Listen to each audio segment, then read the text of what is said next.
it is obviously completely different. And we have our first match, which is going to be Absolute Zero versus STRUT. Two incredible teams who so far in this year already. Teams are going to bear against each other, so already underway. We've got AZ Uzi coming in, and you can see he has wrecked the opening of this base, bringing in the log launcher. We still have the Queen going strong with that charge, but the King was part of it. Now he is going to support the Lalo position of this with the Warden, but Royal Champ has already been expended. This Warden needs to help carry these loons coming through the Town Hall position, as it is one of the last remaining components coming into it.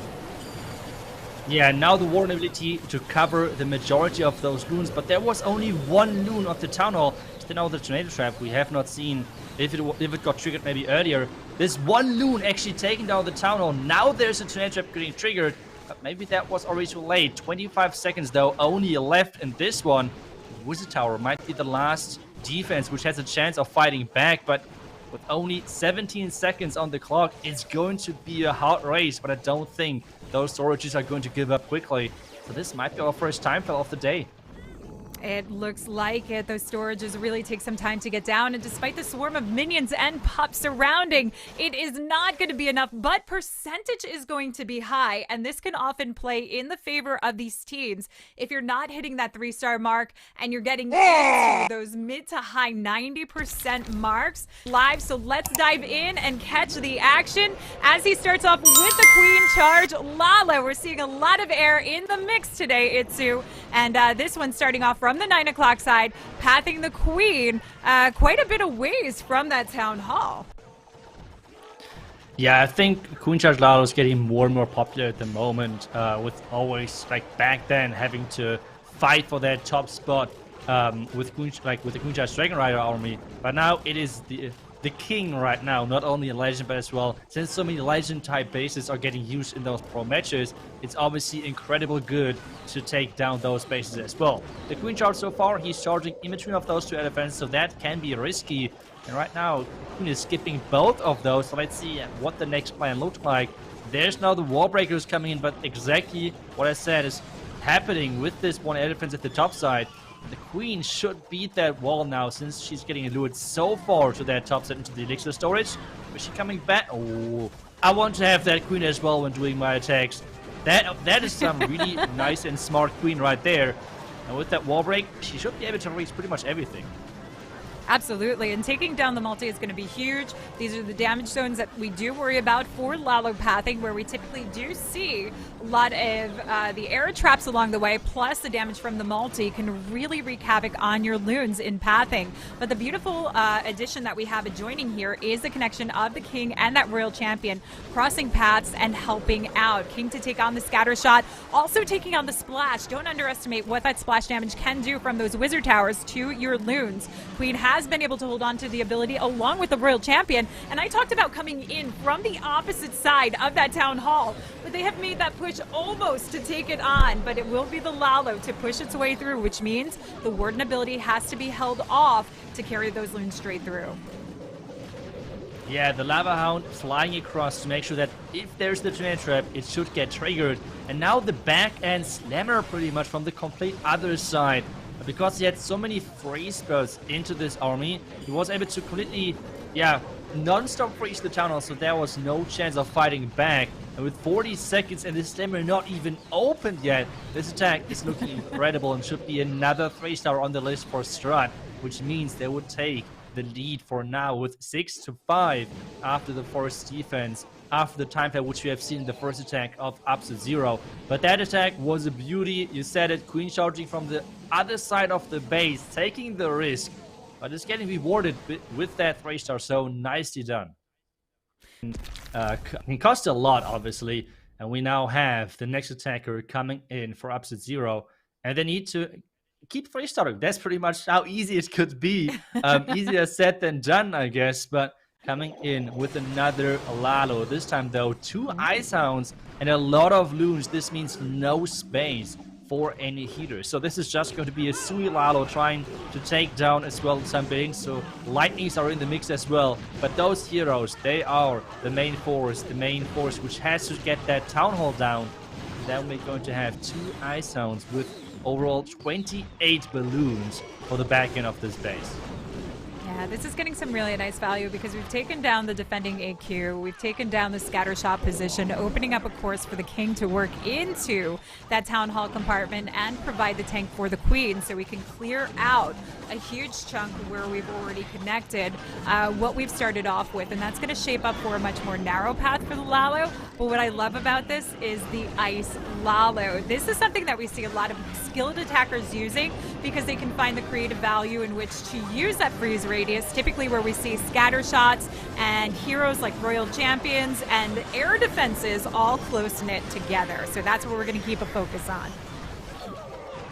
Yeah, he has still 2 super minions to deal with, and he needs to take them out. At the moment, the Unicorn has to suffer because there's a lot of damage on the poor Unicorn. There's the poison now coming in. It would be huge if he could take down the 2 minion right there, but they're trying to escape the poison. They're trying to get out of there. I think one of the minions actually made it, so the question now is, how annoying are they going to be? One minion is staying alive, and as long as there's no more minion from himself which can take that out, will deal quite a bit of damage, but maybe the Owl is going to turn into MVP and take that out. Yeah, that Electro Owl needs to come in handy. Great timing on the Warden ability also to keep those loons clipped nice and safe through a lot of the traps along the way. Here comes a freeze from that Ice Hound. Nice rain over top from the AD. And of course that Wizard Tower, so covering up some of the splash item here. And the Stone Slammer coming in from the back end, providing that extra tank as it works its way through the Eagle and the the air defense with the Ice Hound still at bay here. There is a lot of time left on the clock, but he needs a good spread out for the cleanup to make this work. Yeah, the Inferno Dragon trying to take down the King, and actually it's getting there, nicely taking that out, and with not too many buildings left. I mean, except like this one giant is collecting every single skeleton in this base.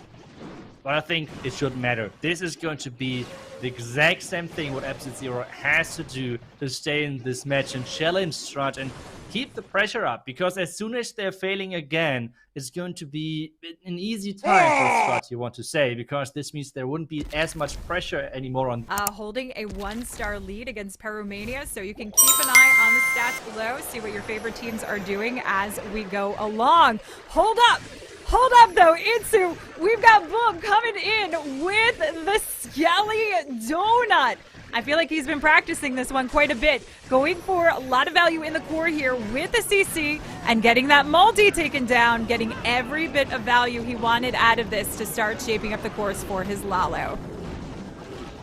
Yeah, it's such a strong strategy. At the same time, though, as I said, it's not easy. So those pro players have to invest a lot of time into practicing it. Because if this is falling short, it's such a heavy investment for not anything which you're getting in return. So let's see. And the next interesting thing is that he's coming in from the complete other side of the Town Hall, not investing anything into taking down the Town Hall at the moment or getting even close to that. Obviously, with just the heroes, it's a bit harder to get there, but he's giving already the base a nice shape with taking down the Eagle, taking down the Builder Huts behind there, and taking down this scatter at the top left. So now the question is, where is he starting off? Is he starting into that defending Queen at the bottom side? There's a lot of headhunters coming in. Is he going to invest anything, or is he going to take down the Queen without any problems? So far, it's not looking too great with taking down the Queen, to be honest. There's the Royal ability, there's the freeze, but I think the freeze was a bit too late. Queen going down! Yeah, Queen went down nice and fast. The last dying breath of that Royal Champion, able to take it on. So nice quick reflexes coming in here from Boom. But we do have to keep our eye on the back end scatter shot. Notice the position of the Stone Slammer, though. As the Lalo pushes in from the outside edge of the base, we bring in the Stone Slammer to work its way through the core, take that inline edge again for the defenses, but also to soak up any possible traps along the way, and could eventually open up for the scatter on that back end. Now we don't have any spell composition left to try and help through. No freezes for that back end scatter, so trying to clear up and distract with those back end loons. And is it enough to sneak them over? Oh, Itsu, it just is. Yes, indeed. And we have seen this now many times with people using Lalo with the Slammer, but separating the Slammer completely. Like, I feel like if you weeks ago, I saw a lot of people using the slammer with the Lalo. But today we already have seen multiple times that the players are using the slammer completely separate, trying to improve the pathing for the Lalo squad in sending it from an angle which is not with the Lalo together. We can see at the bottom side, Boom is happy about that. I mean, obviously he's happy with that. A nice attack right there. 100%, 3 stars on the board. And 8 stars to Torla, who's already at 9 stars. So 1 star ahead of them. That is huge. We might see some big changes coming through after this matchup. But let's take a look as we have Morio coming in for Absolute Zero in with the Ice Lalo. But we've got the Zapquake combination, the 7-1 coming in. So we're looking to take on, typically, I would say, ooh, there we go. Coming in straight forward with that scatter shot and knocking it out nice and fast to open up the position to lead in with his hero dive. Yeah, I feel like that's the way to go for Episode 0. Those lightnings for the Queen and the scatter right next to it. They have done this already. 3-star with that attack, so let's see if they can repeat that performance to get this next 3-star on the board to stay in this match. He's investing every hero except the Warden in pushing into that tower, which is a really heavy investment. But because there's the Tesla farm, it should be okay-ish to take that huge of an investment. Now the Clan Castle is in front of the tower as well, which means a lot of damage is getting put out there. Except if you keep freezing, that's fine, but still, it's a lot of investment. So let's see if it's worth it at the end. Yeah, so heroes are able to take down that town hall. Still wants to push in a little bit deeper, but the poison bomb is going to restrict what they can get out of this now. So it's up to the Lalo with a huge U-shaped push. This is not the easiest way to go about a Lalo, so let's see what kind of skill Morio can bring to the table. The one good thing that he has in his favor is the tank and power of the Stone Slammer to come in. Could be a good position to come in for that Eagle spot, force everything through the core of the base, but we have already used the Warden ability coming into this. But indeed, the Stone Slammer does come in for that Eagle to keep everything right on course in the core with a freeze for the multi. Oh, are there any more red mines? There's a couple of red mines coming up. Red mines in the core could be deadly to those runes. And yes, indeed, the Bitter Hut is staying alive. But is this going to be enough for a defense? That's the big question. Oh, there are even more red mines, but the minions are tanking though. Since he has more than 1 minute left, I don't think time is going to be the biggest factor in this one.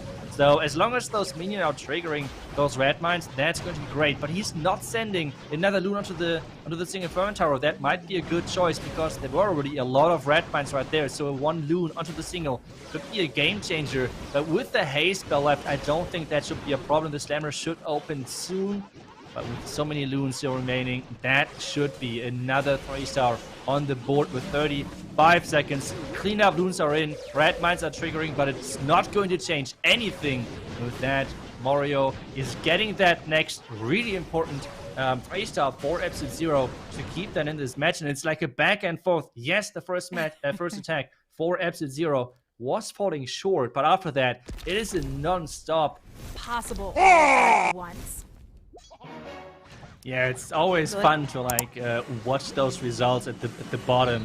We have the next attack coming in. Strut is in with Tryhard. Another Lado, but this time with the Blizzard, which we have not seen so far today. So the Blizzard for the Eagle, taking down even the Tesla, which were surrounding that Eagle.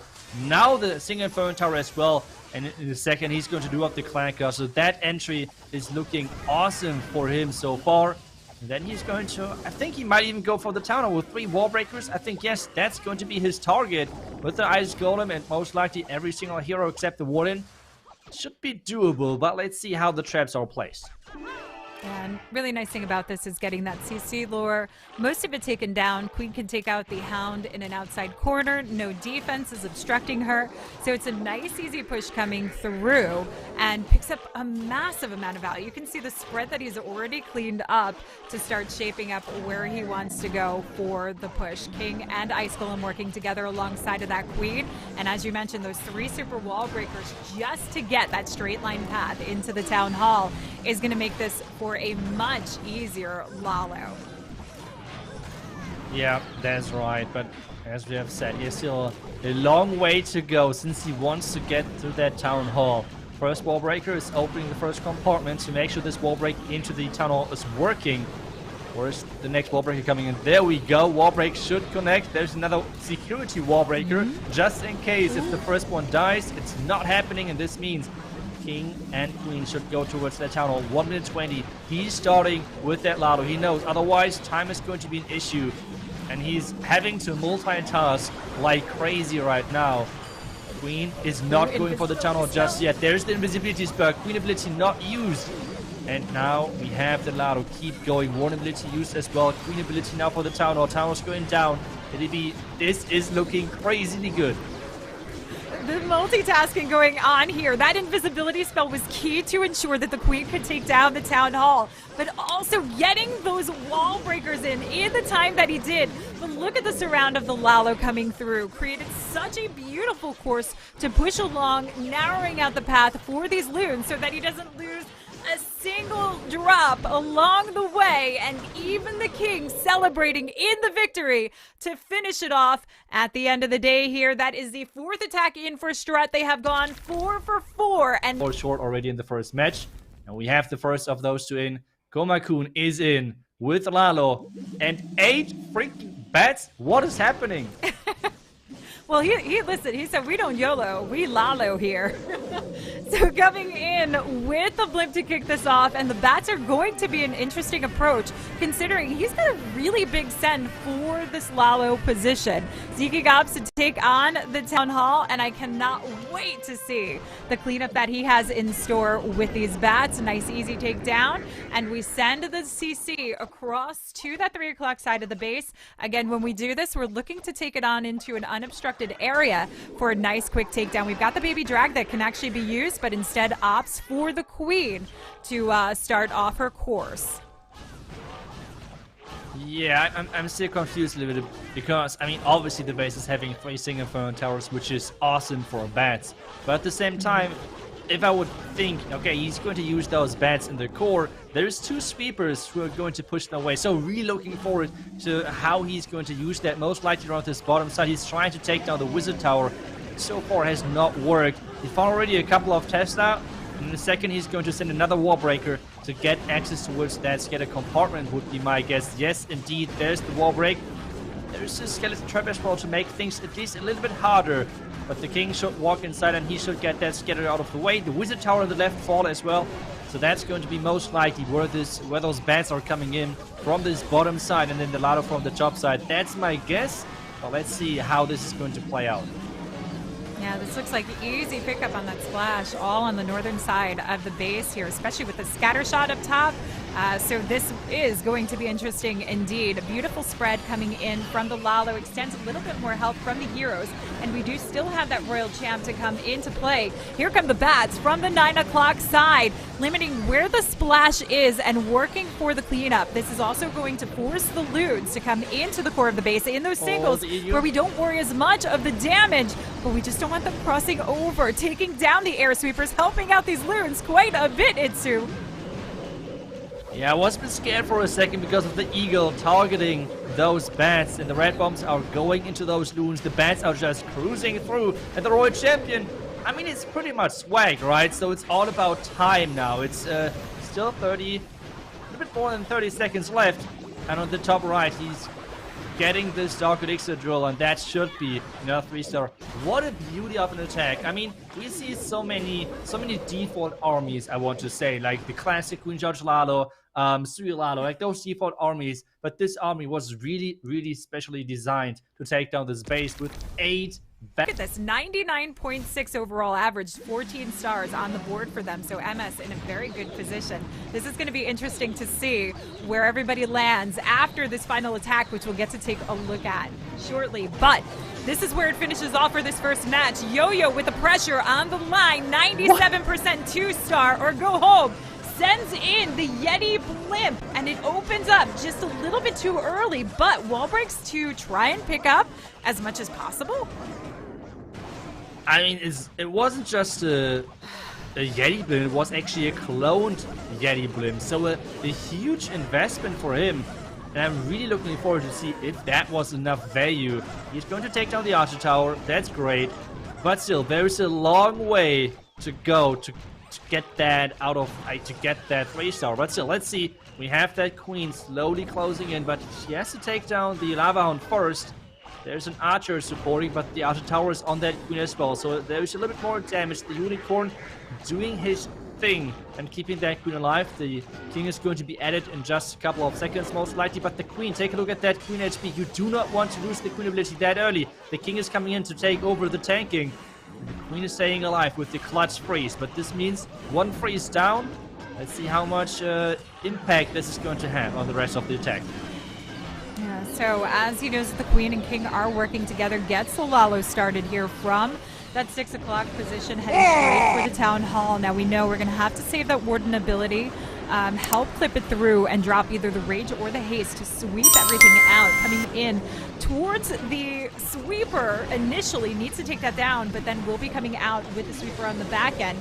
Eagle's down, but the multi still stands. That Queen needs to come back in, otherwise these loons are getting absolutely wrecked.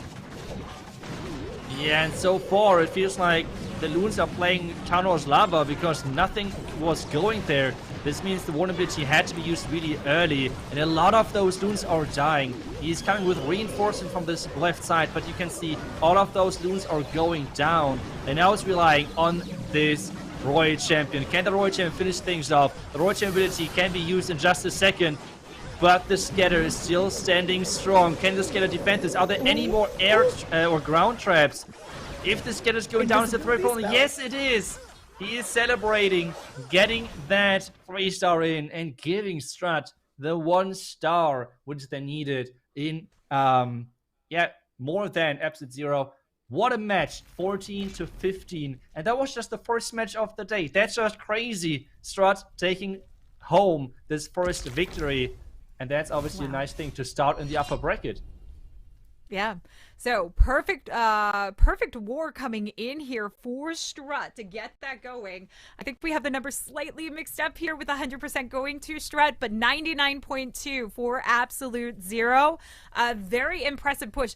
That invisibility spell was absolutely OP, but let's take a look at the overall stats that we have. It was that 96% from Uzi that came in, which was a time fail that set them back. This ideally could have been a tied perfect war that we would have been looking at time overall, but in the end, STRUT coming in strong and moving into the 1-0 bracket. So we will need to see who else is going to be in contention in those brackets, but also who absolute zero will be facing off against in the 0-1 brackets.